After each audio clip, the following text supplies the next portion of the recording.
Hi everyone, welcome back to my channel and another mini blog. সেদিন দুপুরবেলা আমি একটা ডিমের অমলেট বানাবো ভাবলাম, কারণ সে লাঞ্চে সেরকম কিছু মা বানায়নি, খুব সাদামাটা লাঞ্চ করেছিল, তাই আমি ভাবলাম একটা ডিমের অমলেট বানিয়ে নিই।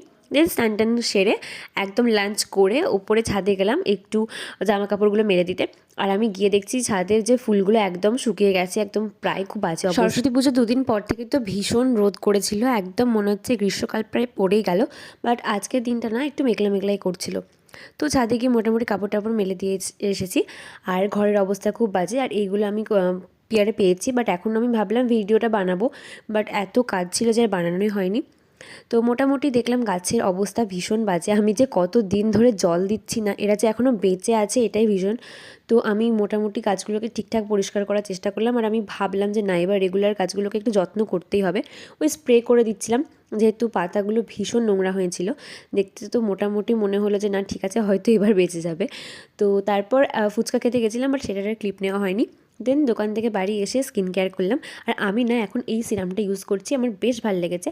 আর এটাতে না আমার যে ফেসটা অনেকটা গ্লো দেয়, বেশ একদম গ্লোয়িং একটা ভাইবস দেয়। আমার এটা মোটামুটি বেশ ভালোই লেগে। আর ডিনারের জন্য আমি ভাবলাম যে কি বানাবো, তারপর দেখলাম মাই বানাচ্ছে।